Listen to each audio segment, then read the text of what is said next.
നല്ല മുന്നേറ്റമാണ്. കാപ്പിലിക്കാട് മുതൽ രാമനാട്ടുകര വരെയുള്ള പ്രദേശമാണ്. ഒരു ഫ്ലൈ ഓവർ ഇപ്പോൾ അടുത്ത കാലത്ത് ആ നിർമ്മാണത്തിനിടയിൽ ലേശം അതിൻ്റെ ഒരു ഭാഗം തകർന്നു പോയി. നിർമ്മാണത്തിനിടയിൽ വലിയ മഴ വന്നപ്പോൾ ആ ഫ്ലൈ ഓവർ കൂടി പൂർത്തീകരിച്ചു കഴിഞ്ഞാൽ മലപ്പുറം ജില്ലയിലെ ദേശീയപാത നിർമ്മാണം പൂർണ്ണമാകും. നമുക്കറിയാം, ഒരു തെരഞ്ഞെടുപ്പ് ആകുമ്പോൾ വികസന പ്രവർത്തനങ്ങൾ ചർച്ച ചെയ്യേണ്ടത് തന്നെയാണ്. അതിനാരും എതിരല്ല. പക്ഷേ നമ്മുടെ ഭരണത്തിരിക്കുന്ന ഇടതുപക്ഷത്തിന് പറയാൻ പ്രത്യേകിച്ച് വികസനങ്ങളൊന്നുമില്ല. അത് നമുക്കറിയാം, ദേശീയപാത മാത്രമാണ്. ഇപ്പോൾ മുഖ്യമന്ത്രി നിലമ്പൂരെത്തി തെരഞ്ഞെടുപ്പ് പരിപാടികൾക്ക് മുഖ്യനായിട്ട് നിൽക്കുന്ന സമയത്ത്, മുന്നിൽ നിൽക്കുന്ന സമയത്ത് മൈക്ക് കിട്ടുമ്പോൾ എല്ലാം എന്തും തുറന്നു പറയാനും എല്ലാം പറയാനും നേതാക്കൾക്ക് വലിയൊരു ഉത്സാഹമാണ്. അപ്പോൾ അതിൽ പറയുന്നുണ്ട് വിജയരാഘവൻ വികസന പ്രവർത്തനങ്ങൾക്ക് എതിര് നിൽക്കുന്നത് UDF ആണെന്ന്. പക്ഷെ നമുക്കറിയാം, വികസന പ്രവർത്തനങ്ങളിൽ തുടക്കം തൊട്ട് ഈ ഒരു 9 വർഷം മുമ്പ് വരെ വികസനങ്ങൾക്കൊക്കെ എതിര് നിന്നത് ആരാണ് എന്നുള്ളത് നമുക്കറിയാം. അതിനർത്ഥം ഈ 9 വർഷം അവർ വികസനം ചെയ്തു എന്നല്ല, വികസനം ചെയ്യുന്നുണ്ടെന്ന് കാട്ടിക്കൂട്ടാൻ വേണ്ടിയിട്ട് ഇവരെന്തൊക്കെയോ ചെയ്തു കൂട്ടുന്നുണ്ട്. നമുക്ക് ആലോചിച്ചാൽ തന്നെ അറിയാം, ദേശീയപാത വികസനം അതെങ്ങനെയാണ് സംസ്ഥാന സർക്കാരിനൊരു മുൻതൂവലായതെന്ന്. അതിന് ലീഗ് ഇന്നലെ പ്രതികരിക്കുകയും ചെയ്തിട്ടുണ്ടായിരുന്നു. മൻമോഹൻ സിംഗിൻ്റെ കാലത്ത് വന്ന ഒരു ലാൻഡ് അക്വിസിഷൻ ആക്ട് 2013 ആക്റ്റാണ് ഇതിനൊക്കെ കാരണം. അതുകൊണ്ടാണ് ഇന്ന് നമ്മുടെ റിയാസും അമ്മായിയപ്പനും പിണറായി വിജയനൊക്കെ നെഞ്ഞും വിരിച്ച് ഞങ്ങളാണ് അത് നടത്തിയത് എന്ന് പറയുന്നത്.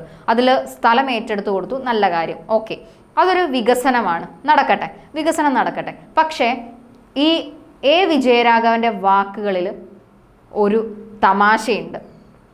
അതായത്, ചെറിയ മഴയൊന്ന് വന്നപ്പോൾ ഒരു ഭാഗം ചെറുതായിട്ടൊന്ന് ഇടിഞ്ഞു. അതാണ് നേതാക്കളുടെ പക്ഷം. അപ്പോൾ ഈ പറയുന്നത് എന്താണ് എന്നുള്ളതിന് ഒരു വിവരവും വെള്ളിയാഴ്ചയും ഇപ്പോഴും പലർക്കും വന്നിട്ടില്ല എന്നുള്ളത് വിജയരാഘവൻ്റെ വാക്കുകളിൽ വ്യക്തമാണ്. അതുപോലെ പെൻഷനെക്കുറിച്ചും കുടിശ്ശികകളെക്കുറിച്ചും ഒക്കെ വിജയരാഘവൻ വാചാലനായി. കൊടുത്തു തീർക്കുമെന്നൊക്കെ പറയുന്നുണ്ട് കേട്ടോ, കിട്ടുമായിരിക്കും. അപ്പോൾ ഇതൊക്കെ പറയുമ്പോഴും അദ്ദേഹത്തിൻ്റെ ചുണ്ടിലൊരു പുച്ഛിച്ച ഒരു ചിരിയുണ്ട്. കിടക്കാനൊരു ഇടയില്ലെങ്കിൽ ലൈഫ് പദ്ധതിയിലൂടെ വീട് കൊടുക്കും. ലൈഫ് പദ്ധതിയിലൂടെ ഇപ്പോൾ വീടുകൾ കൊടുക്കപ്പെടുന്നുണ്ടോ? എങ്ങനെയാണ് ആ പദ്ധതി മുന്നോട്ട് പോകുന്നത്? ഇതിനെക്കുറിച്ചൊക്കെയാണ് നിങ്ങൾ പറയേണ്ടത്. അല്ലാതെ കൊടുക്കും എന്ന് പറയല്ല. കൊടുത്തോ? ഈ 9 വർഷം നിങ്ങൾക്ക് മുമ്പിലുണ്ടായിട്ട് നിങ്ങൾ എന്ത് കൊടുത്തു എന്നുള്ളതാണ് നിങ്ങൾക്ക് പറയാനുള്ളത്. ശരിക്കും വികസനവും മറ്റു കാര്യങ്ങളും ഒക്കെ ചർച്ച ചെയ്യുന്നതിൻ്റെ ഒപ്പം ഈ സാധാരണക്കാരായ ജനങ്ങളിലേക്ക് ഇറങ്ങിച്ചെന്നൊരു പ്രവർത്തനം എന്ത് ചെയ്തു എന്നുള്ളതാണ് നിങ്ങൾ സർക്കാർ എന്നുള്ള നിലയിൽ നിങ്ങൾ പറയേണ്ടത്, അല്ലെങ്കിൽ സർക്കാർ പക്ഷം എന്നുള്ള നിലയിൽ നേതാക്കൾ പറയേണ്ടത്. പക്ഷേ ഇതൊന്നും നിലമ്പൂരിൽ ചർച്ച ചെയ്യപ്പെടുന്നതായിട്ട് കാണുന്നില്ല. അദ്ദേഹം പിന്നെ നമ്മുടെ കേരയിൽ അത് എന്നും ഉള്ളതാണല്ലോ. ഇപ്പം അന്ന് ഷാഫി പറമ്പിൽ പറഞ്ഞ പോലെ ഒരു വെച്ചൊരു പേര് മാവേലി സ്റ്റോറിനും സപ്ലൈകോയ്ക്ക് കൊടുത്തു കഴിഞ്ഞാൽ അങ്ങനെ ആയിക്കോട്ടെ എന്ന് പറഞ്ഞിരുന്നല്ലോ. അത് തന്നെയാണ് എനിക്ക് നിങ്ങളോടും പറയാനുള്ളത്. നിങ്ങൾ പറയുന്നുണ്ട് കുറഞ്ഞ വിലയ്ക്ക് അവർക്ക് അവിടെ അരിയും മറ്റു സാധനങ്ങളും കിട്ടും എന്നുള്ളത്. എന്തൊക്കെ കിട്ടുമെന്നുള്ളത് നേതാക്കൾക്ക് അറിയോ? നേതാക്കൾ എപ്പോഴെങ്കിലും മാവേലി സ്റ്റോറിൻ്റെ മുമ്പിൽ പോയി നിന്ന് സാധനം വാങ്ങിയിട്ടുണ്ടോ? നിങ്ങൾ പെൻഷൻ കുടിശ്ശിക കാര്യങ്ങളും ഒക്കെ ആലോചിക്കുന്നതിലപ്പുറം പെൻഷൻ തുകയെക്കുറിച്ച് ഇങ്ങനെ വാചാലരായിട്ട് കാര്യമില്ല. ഇവിടെ ഇപ്പം മലപ്പുറത്ത് നിന്ന് ഒരു സാധാരണക്കാരനെ സംബന്ധിച്ച് ഒരാൾക്ക് 4 മണിക്കൂറിൽ തിരുവനന്തപുരത്ത് എത്തി മുഖ്യമന്ത്രിയുടെ അടുത്ത് ആകെ പറയാനുള്ള ഒരു പരാതി എന്ന് പറയുന്നത് മര്യാദയ്ക്ക് ഭരിക്കണം എന്നുള്ളത് മാത്രമായിരിക്കും. കാര്യം എന്താണെന്ന് വെച്ചാൽ, എത്രത്തോളം നിങ്ങളിപ്പോൾ 9 വർഷത്തോളം LDFിൻ്റെ ഒരു സ്വതന്ത്രം തന്നെയായിരുന്നു. നിങ്ങൾ ചായവ് പിടിച്ച ഒരു സ്വതന്ത്രം, നിങ്ങളെ വഞ്ചിച്ചു എന്ന് പറയുന്ന ഒരു സ്വതന്ത്രം തന്നെയാണ് അവിടെ ഭരിച്ചിരുന്നത്, അല്ലെങ്കിൽ അവിടുത്തെ കാരണവരായിട്ട് നിന്നത്. പക്ഷേ എന്ത് കാര്യം അദ്ദേഹം ചെയ്തു എന്നുള്ളത് നിങ്ങൾ പറയാൻ നിങ്ങളുടെ കയ്യിൽ ഒന്നുമില്ല, അയാളുടെ കയ്യിലും ഒന്നുമില്ല. അപ്പം ഇത് കാണുന്നവർക്കൊരു ചിരി തന്നെയാണ്. അപ്പം ഇപ്പോൾ കേരളയിൽ വന്നിട്ടും ഞങ്ങൾക്ക് ഈ മലപ്പുറം എന്ന് പറയുന്ന സ്ഥലത്തുള്ള ആളുകൾക്ക് നിങ്ങൾ എന്താണ് ഉദ്ദേശിക്കുന്നതെന്ന് മനസ്സിലായിട്ടില്ല. ഇനി അഥവാ ഇങ്ങനെ 4 മണിക്കൂർ കൊണ്ട് മലപ്പുറത്തെ ഒരാൾക്ക് തിരുവനന്തപുരത്ത് എത്തട്ടെ എന്നുള്ളത് ഓക്കെ, സമ്മതിച്ചു. പക്ഷെ നിലവിലുള്ളതെങ്കിലും ഒരു വിള്ളലില്ലാതെ ഇടിഞ്ഞു വീഴാതെ ഉണ്ടാക്കാൻ പറ്റുന്നവരാണ് ഇതൊക്കെ പറയുന്നതെങ്കിൽ ഒരു രസമുണ്ട് കേൾക്കാൻ. പക്ഷേ ഇതൊക്കെ ആ ഒരു കടമ്പയും കടന്നുപോയി. എന്തായാലും നമുക്ക് വിജയരാഘവൻ്റെ വാക്കുകളൊക്കെ ഒന്ന് കേൾക്കാം. 18 മാസത്തെ കർഷക തൊഴിലാളി പെൻഷന്റെ കുടിശ്ശിക കൊടുത്തുകൊണ്ടായിരിക്കും ഈ ഗവൺമെന്റ് മുന്നോട്ട് പോവുക എന്ന തീരുമാനമാണ് ഒന്നാമത്തെ തീരുമാനം. എല്ലാവർക്കും അറിയുന്ന കാര്യം. എന്നാൽ ഇവിടെ വന്ന് നമ്മുടെ കോൺഗ്രസ് പ്രസംഗിക്കുന്ന ഒരു മടിയും കൂടാതെ ഉമ്മൻചാണ്ടി പോകുമ്പോൾ ഒന്നും കൊടുക്കാൻ ബാക്കി ഉണ്ടായിരുന്നില്ല, കളവ് പറയാൻ യാതൊരു മടിയുമില്ല.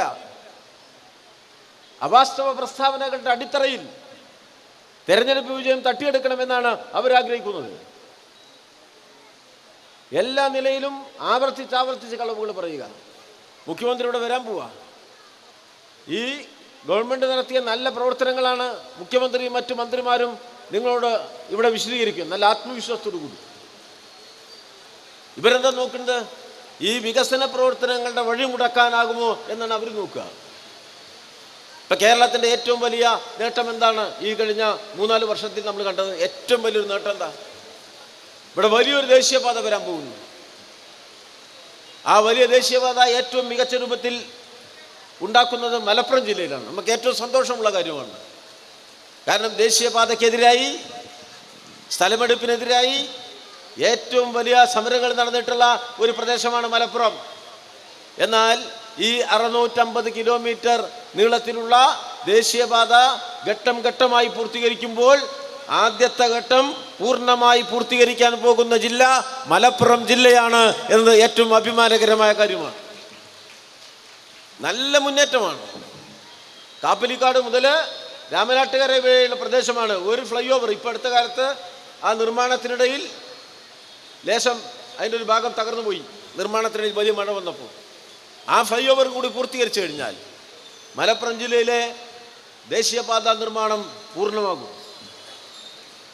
കരയിലൂടെയുള്ള ഏറ്റവും വലിയ പാലം ദേശീയപാതയിൽ മലപ്പുറം ജില്ലയിലാണ്. വട്ടപ്പാറ വളവ്, എത്ര അപകടങ്ങളാണ് വട്ടപ്പാറ വളവിലുണ്ടായത്. ആ വട്ടപ്പാറ വളവ് തന്നെ ഇല്ലാതാക്കി നിർത്തി വെച്ചിരിക്കുക. വട്ടപ്പാറ വളവ് നിർത്തി അങ്ങ് വളവില്ലാത്ത വട്ടപ്പാറ ഉണ്ടാക്കിയിരിക്കുകയാണ്. അതാണ് ഈ പ്രതിപക്ഷത്തിന് പേടി. കാരണം വളവില്ലാത്ത വട്ടപ്പാറ രൂപപ്പെട്ടു വന്നാൽ തോൽവി മാത്രമാണ് പ്രതിപക്ഷത്തിന് എന്ന ഉത്തമ ബോധ്യമുണ്ടവർക്ക്. കേരളം വികസിക്കുമ്പോൾ പ്രതിപക്ഷം പരാജയപ്പെടും, പുറകോട്ട് പോകും. നാട്ടുകാർക്ക് അതിൻ്റെ ഗുണമുണ്ടാവും, എല്ലാവർക്കും ഗുണമുണ്ടാവും. 150 കിലോമീറ്റർ വേഗത്തിൽ കാറിൽ പോകാം. 4 മണിക്കൂർ കൊണ്ട് തിരുവനന്തപുരത്തേക്ക് പോകുന്ന ഒരു മലപ്പുറക്കാരന് 4 മണിക്കൂർ കൊണ്ട് അവിടെ എത്താൻ കഴിയും. എല്ലാവർക്കും സൗകര്യമില്ലേ? 4 മണിക്കൂർ കൊണ്ട് എത്തുക എന്ന് പറഞ്ഞാൽ ചെറിയ കാര്യമാണോ? രാവിലെ പോയാൽ വൈകുന്നേരം തിരിച്ചു വന്നൂടെ? രാവിലെ വീട്ടിൽ നിന്നിറങ്ങിയാൽ വൈകുന്നേരം തിരിച്ചു പോരാൻ കഴിയുന്ന സൗകര്യത്തെ നമ്മൾ വേണ്ടെന്ന് വെക്കണം. സമരത്തിന് പോകുന്ന, മുഖ്യമന്ത്രിക്ക് വേതനം കൊടുക്കാൻ പോകുന്ന, മുഖ്യമന്ത്രിയെ എതിർക്കാൻ പോകുന്ന ആളുകൾക്ക് പോലും എളുപ്പത്തിൽ പോയിക്കൂടെ? രാവിലെ 6 മണിക്ക് പുറപ്പെട്ടാൽ 10 മണിക്ക് തിരുവനന്തപുരത്തെത്തും. KPCC പ്രസിഡന്റ് രാവിലെ 6 മണിക്ക് കണ്ണൂരിൽ നിന്ന് പുറപ്പെട്ടാൽ 7:15 ഇവിടെ ചങ്കുവട്ടിയിൽ വെച്ച് കുഞ്ഞാലിക്കുട്ടിയെ കയറ്റാം. ഒരു 8:15 പറവൂരിൽ വെച്ച് സതീശനെ കയറ്റാം. 9 മണിക്ക് നമ്മുടെ രമേശ് ചെന്നിത്തലയെ വഴിയിൽ വെച്ച് കയറ്റാം. 10 മണിക്ക് മുഖ്യമന്ത്രി വീട്ടിൽ നിന്ന് ഇറങ്ങുമ്പോൾ നിവേദന കടലാസുമായി അദ്ദേഹത്തിൻ്റെ വീട്ടിൽ ചെന്ന് നിവേദനം കൊടുക്കാൻ കഴിയുന്ന സൗകര്യമാണ് ഇടതുപക്ഷ ജനാധിപത്യ മുന്നണിയുടെ ഭരണത്തിലുണ്ടാവുന്നത്. തിരിച്ചും പോരാ. രാവിലെ പോയി തിരുവനന്തപുരത്ത് എത്തി വൈകുന്നേരം തിരിച്ചു പോരാനുള്ള സൗകര്യം ഞങ്ങൾ കമ്മ്യൂണിസ്റ്റുകാർക്ക് മാത്രമല്ല, അത് ലീഗുകാർക്കും കിട്ടും, കോൺഗ്രസ്സുകാർക്കും കിട്ടും, മുഴുവൻ മലയാളിക്കും കിട്ടും എന്നതിനോട് വല്ല വിരോധവും ഉണ്ടാവേണ്ട കാര്യമുണ്ടോ? അക്കമിട്ട് നിരത്തിയാൽ അനേകം കാര്യങ്ങളാണ് ഇനിയും പറയാൻ പോവുക അവിടെ. അപ്പോൾ നിലമ്പൂരിൽ ഉപതെരഞ്ഞെടുപ്പ് നടക്കുമ്പോൾ വസ്തുതകളുടെ അടിസ്ഥാനത്തിൽ കാര്യങ്ങൾ ചർച്ചയ്ക്ക് വിധേയമാകുമ്പോൾ ഇടതുപക്ഷം ജയിക്കും എന്നത് ഉറപ്പാവുകയാണ്. അതുകൊണ്ട് തന്നെ ഓരോ ദിവസവും രാവിലെ ഈ തെരഞ്ഞെടുപ്പിൽ നമ്മൾ കണ്ടതെന്താ?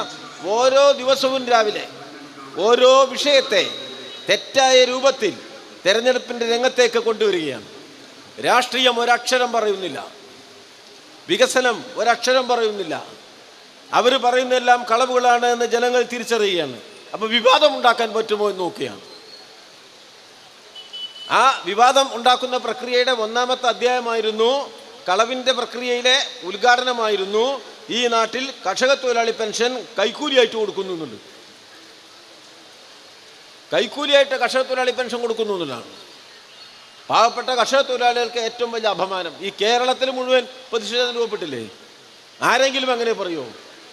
60 വയസ്സായ ഒരു മനുഷ്യൻ, 70 വയസ്സായ മനുഷ്യർക്ക് കഞ്ഞി കുടിക്കാൻ ഒരു 1600 റുപ്യ, ഭാര്യയും ഭർത്താവും ഉണ്ടെങ്കിൽ 3200 റുപ്യ.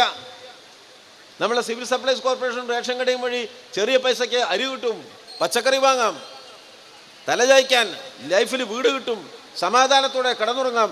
ആ അവസ്ഥയുള്ള ഈ കേരളത്തിൽ ആ പാവപ്പെട്ടവന് കൈക്കൂലി കൊടുക്കാണ് ഗവൺമെൻറ് കൊടുക്കുന്ന ഇത് എന്ന് പറയുമ്പോൾ എന്താ സ്ഥിതി? അവരുടെ അവകാശമായിട്ട് അത് അംഗീകരിച്ചൊരു ഗവൺമെന്റ് അല്ലേ കേരളത്തിൽ. നമ്മളിപ്പോ വലിയ പ്രതിഷേധം രൂപപ്പെട്ടു, വലിയ പ്രതിഷേധം രൂപപ്പെട്ട അവർ തെറ്റാണ് എന്ന് അംഗീകരിക്കണ്ടേ? പാവങ്ങളെ അപമാനിക്കുന്ന പ്രസ്താവനയുടെ ഒപ്പം നിൽക്കാൻ പാടുണ്ടോ? ആ പ്രസ്താവനയിൽ നിന്ന് ഒരിഞ്ചും പിറകോട്ട് പോകില്ല എന്നാണ് ഇവിടെ UDF എല്ലാ നേതാക്കന്മാരും ആവർത്തിച്ച് പറയുന്നത്. തെരഞ്ഞെടുപ്പ് കഴിഞ്ഞാൽ നിങ്ങളെ കൊണ്ട് മാറ്റി പറയിപ്പിക്കും എന്നാണ് നിലമ്പൂരിലെ ജനങ്ങൾ പറയാൻ പോകുന്നത്.